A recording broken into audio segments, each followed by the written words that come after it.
Sa isinasagawa niyang pagche-check sa flight, si Jessie ay nakakita ng sanggol na mag-isang nakaupo sa may upuan. Sa pag-iisip na nasa paligid lamang ang magulang nito, ay sinubukan ni Jessie na hanapin sila sa paligid ng eroplano. Pero wala siyang magulang na natagpuan. Nalaman niyang hindi rin nakarehistro ang baby sa kanilang record, kaya napagtanto niyang ang sitwasyong iyon ay malayo sa pagiging normal. Madami nang naging karanasan si Jessie sa flight, pero ngayon lamang siya napaharap sa ganong klase ng eksena. Ang makakita ng nag-iisang sanggol sa isang upuan, unang kinapa ni Jessie ang katawan ng sanggol, umaasa na may makuhang anumang pwedeng makapagbigay impormasyon kung sino ang kanyang mga magulang. Pero isang bagay pa ang sadyang pumukaw ng kanyang atensyon. Ito ay isang note na nakaipit sa kumot, nakatabi ng sanggol. Dito, nabasa niya ang mga salitang, "Pakiusap, M. Pakiingatan po siya." Imbis na makahanap ng kasagutan, ay mas lalo lamang naguluhan ang isip ni Jessie. Bagamat ang sanggol ay nasa magandang kalusugan, alam ni Jessie na hindi maganda sa sanggol na maiwan doon ng nag-iisa sa kalagitnaan ng flight. Bago pa man malamon si Jessie ng pagkataranta, ay napag-alaman niyang ang sanggol ay nawawala mula sa record ng kanilang official flights. Agad siyang gumawa ng aksyon sa pamamagitan ng pag-alerto kaagad ng cabin crew na agad kinontak ang airport. Pinilit ni Jessie na pakalmahin ang sitwasyon para hindi rin maabala ang ibang mga pasahero. Ipinagbigay alam ni Jessie ang lahat sa pilot, maging ang tungkol sa note na kanyang nabasa. Dala ng pag-aalala ay agad kinontak ng piloto ang airport para ibahagi ang kanilang sitwasyon. Maya-maya pa ay nakatanggap na sila ng kakaiba at hindi inaasahang pagtugon. Inalerto na rin agad ng piloto ang airport na kanilang bababaan. Ibinahagi ang detalye ng pangyayari. Dahilan para lumapit ang airport official sa mga pulis para sumalubong at mag-engage ng agarang medical assistance pagkababa ng eroplano. Para sa paghahanap ng kasagutan, ang mga pulis ay agad nang nagsagawa ng mariinang investigasyon. Ang airport naman ay nagkalap na ng footage na maaaring makatulong sa paghahanap. Pinaulit-ulit na rin ng mga pulis ang pagche-check sa mga record ng flights, pero ang ngalan ng bata ay sadyang hindi nakalakip kahit saan man. Nagawa na rin ng mga pulis na masilip ang ilang footage ng CCTV para maghanap ng kaliwanagan kung ano ba talaga ang magulang ng bata, pero hindi ito naging ganoon kadali. Habang nasa flight, ang ibang pasahero doon ay nilalaro naman at nililibang ang sanggol. Si Jessie naman ay hindi labis ng binantayan ng bata at hindi na lumisan sa tabi nito, pero sadyang ang ingay at ilang bagay sa paligid ay hindi na nakayanan ng bata na nagdulot dito ng stress. Sadyang hindi maganda para sa baby ang ganoong sitwasyon. Sinubukan na lamang ni Jessie na awitan ng bata para pakalmahin at tumahan. Nilalaro din niya ito na parang kanyang anak na nagawa pa niyang abutan ng bote ng gatas na agad namang tinanggihan ng bata. Naisip nila na baka ang kondisyon ng baby ay mas malala pa kaysa sa kanilang inaakala. Habang nagtatagal ay parang pinagpapawisan naman ng bata na mas lalo pang nakadagdag sa pag-aalala ni Jessie. Ang malusog na katawan ng baby kani-kanina lang ay para bang bumagsak ng biglaan. Si Jessie, gayon din ang ibang pasahero, ay naninindigan ng nangangailangan ng bata ng medikal na atensyon. Isang pasahero naman, di malayo sa upuan ng bata, ang nagsabing siya ay isang doktor at pwede siyang makatulong. Maigi na may doktor na pasahero ang eroplano na hindi nagalinlangan na ma-examine ang kondisyon ng sanggol, kung saan nadetermina nitong kailangan madalagad sa ospital ang bata para mas maalagaan. Ilang oras pa ang kailangan bago matapos ang flight at naniniwala ang doktor na ang maghintay ng ganun katagal ay hindi maganda. Mabilis niyang naramdaman ang mabilis na pag-init ng katawan ng bata, isang sitwasyon na nang nalaman ng piloto ay nagsimula na itong pagpawisan sa kaba. Isang nakakabahalang sitwasyon na kahit sino man sa naroroon ay hindi inaasahang mangyayari. Walang nagawa ang piloto kundi ang mag-request ng security landing para maagapan ang kalagayan ng bata. Ang dapat unahin umano nila ay ang kaligtasan ng bata at hanapin na muna ang mga magulang nito pagkatapos. Nais ng eroplano na magsagawa ng emergency landing para maagapan ang panganib na kinasasadlakan ng bata. Lumala ang bata sa bawat paglipas ng sandali, kaya kailangan na talaga nila itong mailipat agad sa ospital hanggat posible.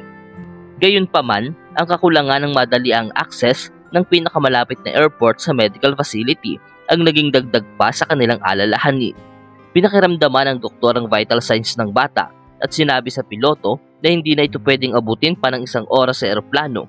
Ang mga pulis naman sa kabilang banda ay hindi pa rin matagpuan ang magulang ng bata o makilala kahit makuha man lamang ang pagkakakilanlan ng mga ito. Nataon na wala din silang nagamit sa pagtingin sa CCTV dahil sa nangyaring malfunction ng airport computer system bago makalipas ang flight kung nasaan ang bata. Kahit ang airport staff ay walang matukoy na kahit sino man, ang sitwasyon ay kritikal na DNA na lang ang kailangan para matukoy ang pagkakakilanlan ng baby. Kailangan nilang maibigay ang lahat ng kailangan ng bata para masigurado ang kaligtasan nito. Malapit na ang eroplano sa isang lugar kung saan may malapit na ospital na mapupuntahan. Ang sanggol ang unang pasahero ng araw na iyon na bababa ng eroplano. Si Jessie naman ay nababalutan pa rin ng sangkaterbang mga katanungan. Paanong nakapasok sa flight ang sanggol? Sinong magulang ang nagabando na dito? Ang lahat ng tanong na iyan ay hindi niya mahanapan ng kasagutan kahit ang ibang mga pasahero na naroroon ay wala ring masabi na detalye sa tuwing kanyang tinatanong. Walang ibang bagay na pwedeng makita sa tabi ng bata kundi ang note na kanyang nabasa na tumutukoy sa letrang M na nananatili pa ring misteryo. May mga numero din sa note na hindi niya maintindihan. Mga numerong parang isinulat ng may pagmamadali. Nang mapasakamay naman ng mga pulis ang note ay agad silang nagkaroon ng lead sa dapat nilang gawin. Kaya't agad na silang gumawa ng aksyon para malaman ang katotohanan. Ang coordinates na ginawa gamit ang mga numero ay nakatulong sa mga pulis na malimitahan ang kanilang paghahanap. Malamang na sa hindi nila matukoy na dahilan, ang nagabando na mismo sa baby ay sinadyang mag-iwan ng code para ma-identify sila ng mga otoridad. Pagkadala sa ospital ay agad isinugod ang sanggol sa emergency. Nagpasalamat ang lahat na naging malakas ang bata na makayanan ang mahabang flight. Agad na inasikaso ng mga doktor ang baby. Ginagawa nila ang lahat para sa mabilisan nitong paggaling. Hindi huminto sa pag-aalaga ang mga doktor hanggat hindi humuhupa ang kalagayan ng bata. Naganap rin naman nilang napagtagumpayan. Pagkatapos maisaayos ang pakiramdam ng bata, ay dinaanan nila ito sa ilan pang karagdagang pagsusuri para makatulong sa paghahanap. Ang kwarto ng sanggol ay binabantayan ng mga pulis. Alam nila na ang sanggol ang pinakamalaking hawak nila para sa paglutas ng investigasyon. Kailangan nilang malaman kung sino ang M na tinutukoy ng note. Nangangamba ang mga pulis na kapag hindi nila nabantayan ang baby, ay bigla na lamang itong mawawala. Kailangan muna ng sanggol na maging malakas na talaga bago ito gawa ng DNA test, kaya kinakailangan nila itong mahintay. Makalipas ang ilang oras, ay pwede nang maisabak sa DNA ang bata. Ang kapitan naman ng mga pulis na si Boris ay nakahinga na ng maayos dahil sa wakas ay makakahanap na siya ng kasagutan. Nagdaan ng bata sa blood at DNA test para matukoy ang birth parents nito. Sa kabila ng lahat ay alam nilang may kulang, isang bagay na napaka-importante. Base sa coordinate ng note, ay tumutukoy ito sa isang bahay na tinitirhan ng isang babae na nagngangalang Megan. Umaasa ang mga otoridad na kay Megan na rin nila mahanap ang mga kasagutan na magbibigay lutas sa kaso. Agad pinuntahan ng mga pulis ang bahay na waring abandonado na sa unang tingin hanggang sa mapansin nilang may nagbukas ng ilaw, indikasyon na may tao sa loob nito. Isang kritikal na kaso ang kanilang sinusolusyonan, kaya naman hindi na sila nagkatubili pang pasukin ang bahay ng biglaan at napatras nga sila nang mabungaran ang dalawang mag-asawang matanda.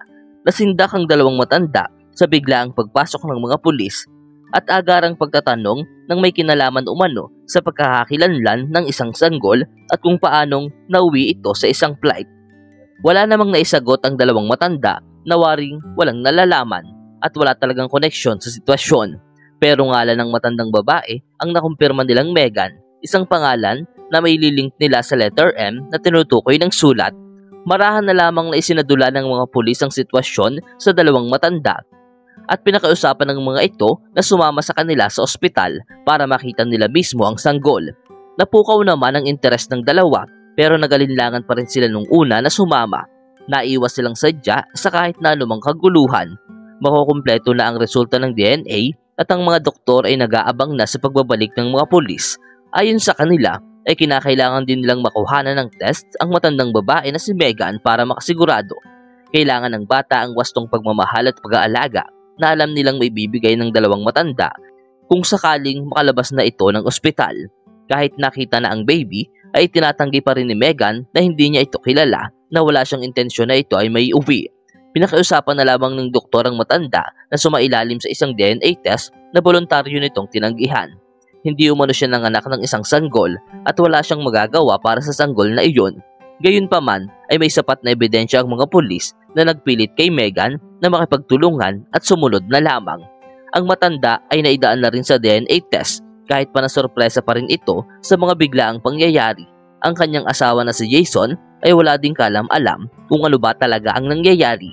Labis na nagtataka ang mga pulis kung bakit sila ang napiling pagdalhan ng sanggol kung hindi naman nila ito kaano-ano.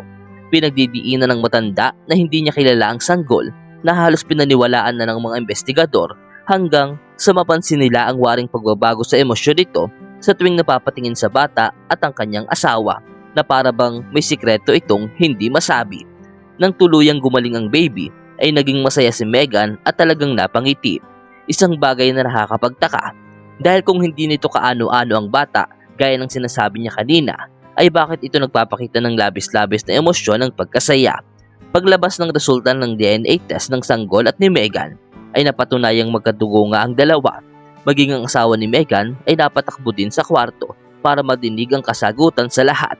Ang sanggol umano ay anak ng kanyang nag-iisang anak na babae na matagal nang umalis sa kanila. Malamang na inabandonan nito ang kanilang apo matapos niyang sukuan ito sa kawalan ng pinansyal na kakayanan. Matapos ang malawakang pagpapaliwanag at pag-uusap ay naisara na ang kaso kung saan nakita nila ang kahalagahan ng pagre-report agad ng isang kakaibang sitwasyon. Laking pasasalamat na rin ng otoridad sa stewardess at mga pasahero ng araw na iyon na naging malaking bahagi sa pagkaligtas ng bata.